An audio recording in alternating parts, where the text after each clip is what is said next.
What's poppin', guys? All right, let's dive into WrestleMania 39, Night 2 for April the 2nd, 2023.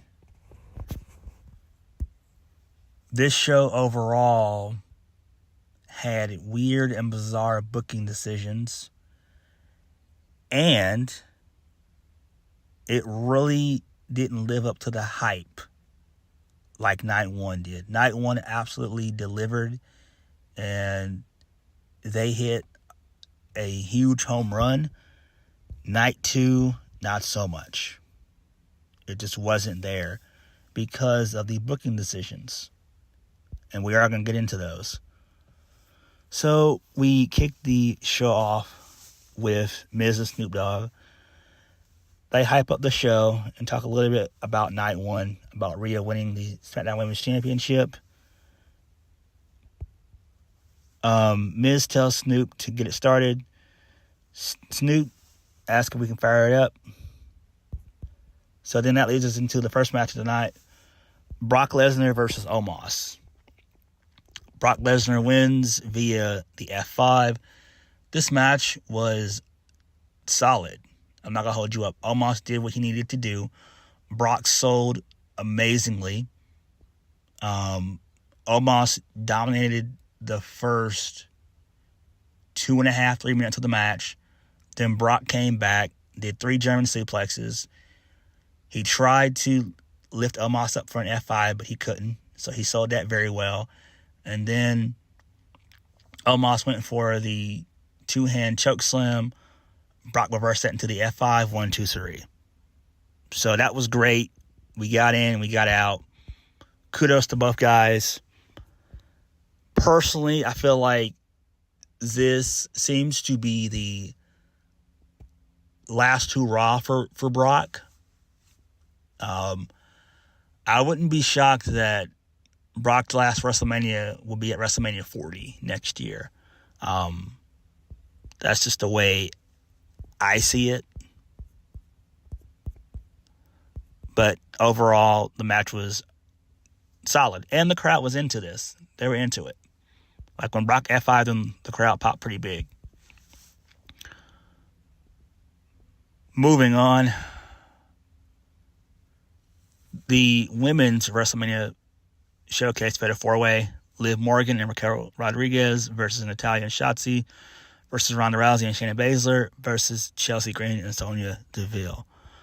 Ronda Rousey wins via the armbar, and it sucks that my girl Shotzi keeps on taking these L's. It makes zero damn sense. Why couldn't Natalya be in that spot? Like, for real, come on. And everyone else did all the heavy lifting except for Shayna and Ronda. And I get that Ronda is injured, but, you know, it doesn't really matter. Who really cares? The crowd wasn't even all that into this. It was just a come-down match for the most part. Give me 1 second. Let me get some water. All right. Sorry about that.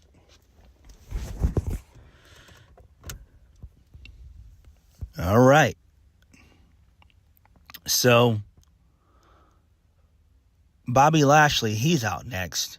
And he's actually in street clothes for whatever reason.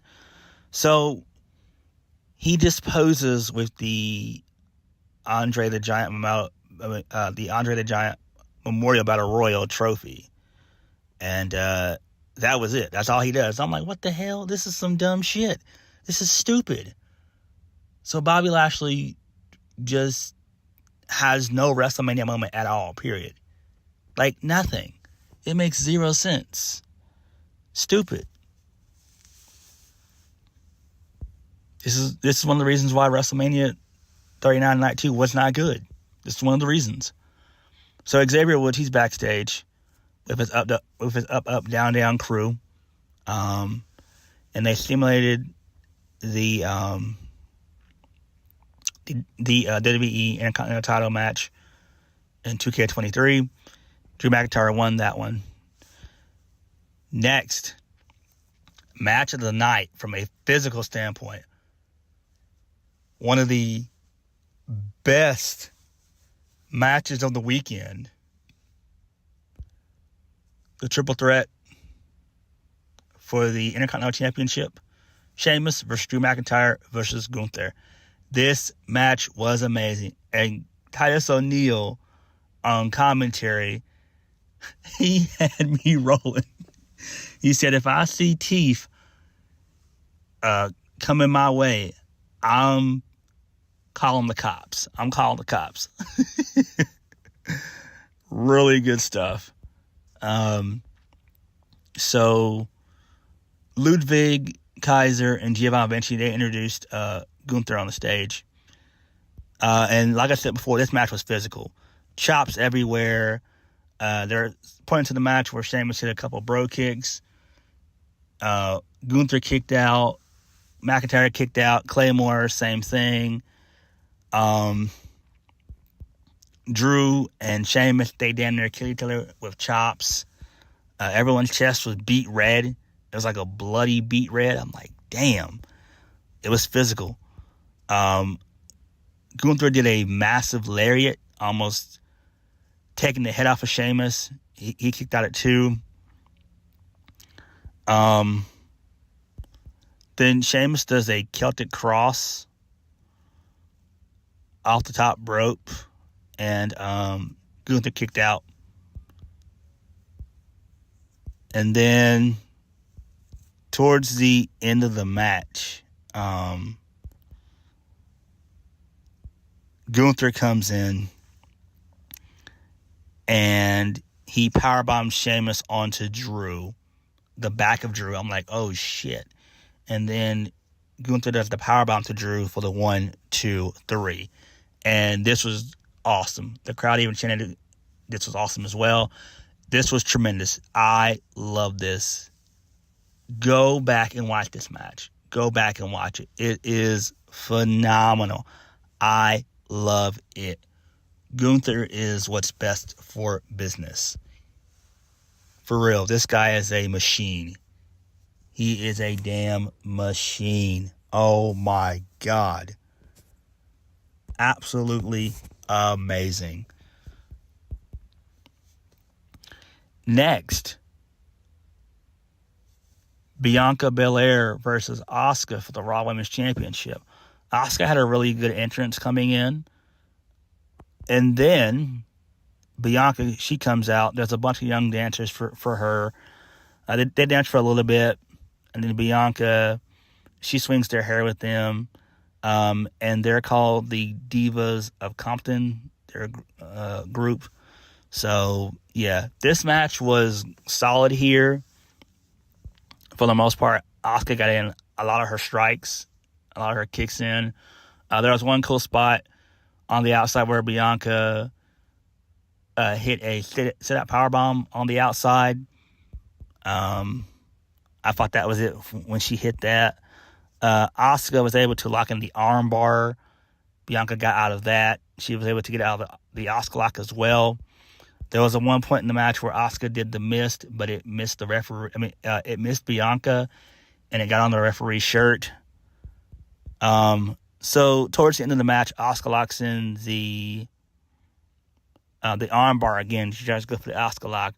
So Bianca just powers through that, Super Bianca, and hits the KOD for the 1, 2, 3, and she retains. I'm pissed about this because this was Asuka's moment. And Bianca's my girl. I'm not going to hold you guys up. Bianca's my girl. I love me some Bianca. I do. But Bianca, as champion, has ran its course. And her losing to Asuka would have been the right decision. And it would have gotten a change of character for her. A much-needed change of character. Because Bianca has ran roughshod over everyone now, including Asuka. So it makes zero sense. I don't understand why Bianca retained. I really don't. Because where does she go going forward? Where does Asuka go going forward? Like, seriously, now she's back at square one again. And this kind of Asuka was basically on a roll, or seemed to be on a roll, and now she's back at square one again. I just don't get this booking decision. To me, this was just a dumb booking decision. It didn't make any sense. Look, I get you want to make kids happy. I get that, but that's not always the point sometimes. It's just not. They didn't do it for Cena when he lost to Austin Theory. They didn't do it for Cena, so why do it for Bianca? It just doesn't make any sense. And I feel bad for Asuka. And I don't know who can realistically take the title from Bianca. I just don't know.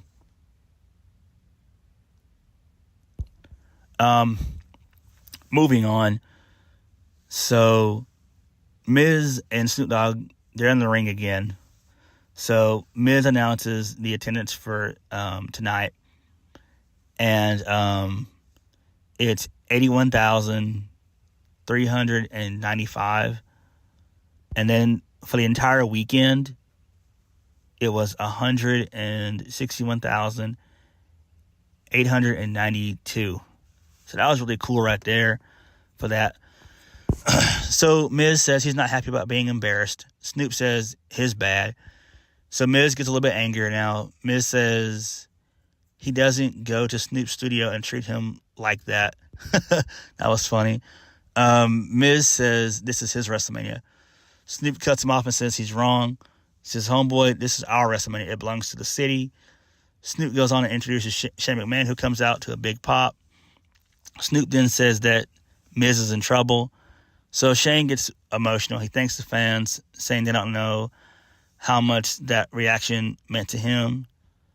So Shane gives LA a shout out. And Snoop says from one OG to another, can you take care of this guy? So Miz attempts to run away, but Snoop doesn't let him. And then there's referee in the ring. So we get Shane McMahon. So he rocks him Miz with a couple of rights. And then Shane's knees and legs, they buckle. And I'm like, oh my God, what the hell? This is so stupid. So the referees, they come out and they check on Shane. He's hurt. Snoop, he enters the ring. He knocks out Miz with a right. And then Snoop asks if Shane's all right. Shane can't believe that Miz did that to his homeboy. So Miz gets back up. Snoop nails Miz with another punch. Then he hits the people's elbow on the Miz for the 1, 2, 3. And I'm just like, oh my God, this is so stupid. The dumbest shit ever. The dumbest shit ever. Reason number 2 as to why night 2 was not as good as night 1. This is another reason. Oh, we're about to get to reason number 3 right now. Segue. So, Demon Balor versus Edge, or Brood Edge. So, Edge comes out to Slayer, south of Haven. So, Edge is wearing like a metallic skull helmet. He's got a bunch of pyro. He's got fire. Large vampire wings would kick ass. And then we get Alter Bridge Edge. So the fans they pop. And that was cool. The Demon, he had his entrance. It was really kind of unique. So he's got 2 streamers coming out. It's pouring out purple smoke as he comes to the ring. And this was a pretty solid match for the most part. So the match starts off slow. They easily bring in weapons like 2 minutes in. Kendo sticks, steel chairs, and everything else. Then out of nowhere, Edge brings a ladder into the ring. He throws it at Finn. So he hits Finn pretty hard. Finn is busted open. Referees they attend to Balor, and I'm just like, oh my God, this reminds me of Hell in a Cell back in 2019 all over again. I'm like, don't do that dumb shit again. So thankfully they didn't. They continued the match.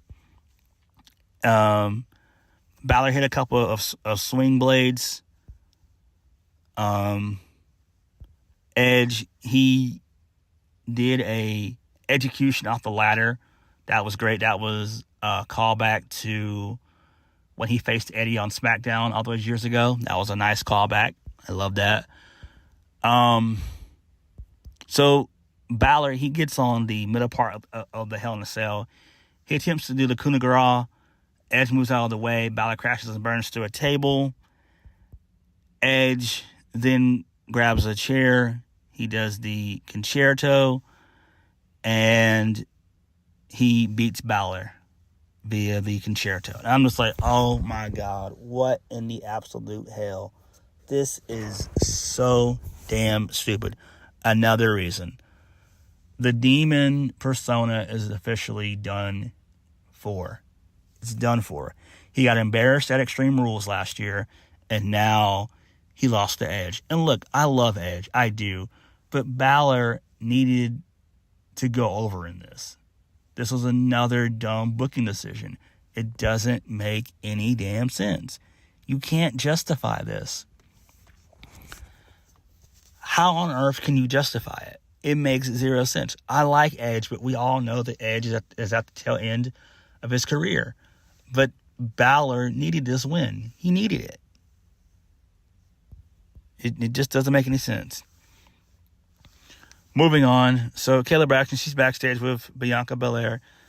Bianca talks about how much this meant to her and says that she had a chance to face some amazing women, but Asuka took her to the limit. She says, missed the side. Asuka is an incredible fighter, and at times she felt like she couldn't keep fighting tonight, but she had to remember that this is her dream. Bianca says tonight she became a 3-peat winner, and she will be riding for those who ride for her because she's the EST of WWE. So then Kayla Braxton, she introduces the Compton dancers, the Divas of Compton. So they chant EST, and then they all dance around with Bianca. And I'm just like, oh my God, really? This doesn't make any sense. So then we get the Hall of Fame recipients. They come out. The representatives of Andy Kaufman, his family, Stacy Keibler, the Great Muta, the Tim White. He's represented by his brothers. And then Ray comes out to a massive pop. And then we go to the main event. Cody Rhodes versus Roman Reigns. This match was tremendous. Cody had a phenomenal, heartfelt entrance. He got to hug his wife. His daughter Liberty was there. They even mentioned Brody Lee's son on commentary. That was great. You know, Cody got a really good feel-good moment. Got a really good pop. Tremendous pyro, everything. Roman came out next. He had about 5 or 6 piano players playing his entrance. I love that. That was tremendous. Then we get the typical Roman stick. Took about 5 minutes for him to get into the ring. And we get on to the match. The match was great. So Roman overpowered Cody for the most part early on. Then in the middle of the match, Cody hit a crossroads. Roman kicked out at, I think, at 2. Roman hit a Superman punch. Cody kicked out. Solo, he got involved on early on as well. He hit Cody in the back with a steel chair. Referee didn't see him, so Cody sold his ribs. Roman was about to powerbomb Cody through the announce table. Cody did a reverse back body drop, putting Roman through the table. Got a really good pop there. Solo got involved again with Cody's weight belt, and the referee heard it this time, so he got ejected. Then that allows for the Usos to come in. They do the 1D. Cody kicks out. Kevin Owens, Sami Zayn, they come out to a huge pop. They all brawl to the back and everything else. Then Roman, he locks in the guillotine, and it looks like Cody's about to pass out through all the pain, but he doesn't. So he fights through. And then Roman hits a spear on Cody. Cody kicks out. Does a Superman punch. Cody kicks out. Then Cody was able to dodge a Superman punch, and he turns it into a crossroads. So he locks in the crossroads not once, but twice. He goes in for a third time. Paul Heyman gets on the apron. He distracts the ref, and then Solo comes out with a hoodie. He does the Samoan spike, and then Roman hits the spear. 1, 2, 3. Roman Reigns retains. And I'm just like, what in the actual hell? This is another dumb booking decision. But I get why they did it. I think what they are going to do now that WWE is in talks to be signed to Endeavor, who owns the UFC, I think that's why they did it. And I think that Cody will probably end up winning the title at SummerSlam. But it's not going to be as impactful. It's just not. Because WrestleMania is the biggest show of the year. It's the Super Bowl. You can't duplicate that. SummerSlam has never been bigger than WrestleMania, and it never will be. It just never will be. This was a horrible booking decision. And if you're going to go this route, then why even have Sami Zayn and Kevin Owens win last night? I mean, win at WrestleMania 39 Night 1. Why have them win there? Why not have the Bloodline just retain all the gold? I mean, if you're going to go that route, I just don't get it. I really don't. I'm at a loss for words. And I feel like this is a bad booking decision. I get that some people were not on board with Cody, but it doesn't matter. You go with what's hot. There are a lot of challengers for Cody to feud against. Roman, to me, is on his way out. And I just feel that no one cares about the 1,000-day reign. That's irrelevant to me. No one cares. I feel like the Bloodline storyline transcends championships. The Bloodline storyline needs to end with Jay and Roman. And we're not going to have Jay dethrone Roman at SummerSlam. It's just not going to happen. I don't know who's going to dethrone Roman. I just don't. And it's just odd to me that WWE went this route. This is just weird. It's weird. And I don't understand it. I just don't get it. But I'm guessing it's because of Endeavor. And I'm guessing maybe they want Cody to win the title at SummerSlam. That's all I can make out of all this. But it just wasn't the right decision. It's just not. I'm interested in seeing what they're going to do for the Raw and SmackDown after Mania. I am. Maybe we'll get some answers there. Hopefully.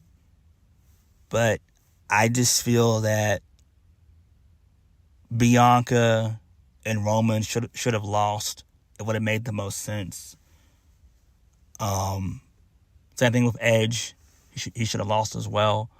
Overall, WrestleMania Night 2 just was not it for me. It just didn't do it for me. It was literally the weakest WrestleMania I've seen in quite some time. Even last year's Night 2 was better than this year's. But I don't know. What did you guys think? Please hit the like button, hit the subscribe button, and comment down below. I'll catch you guys later. Peace.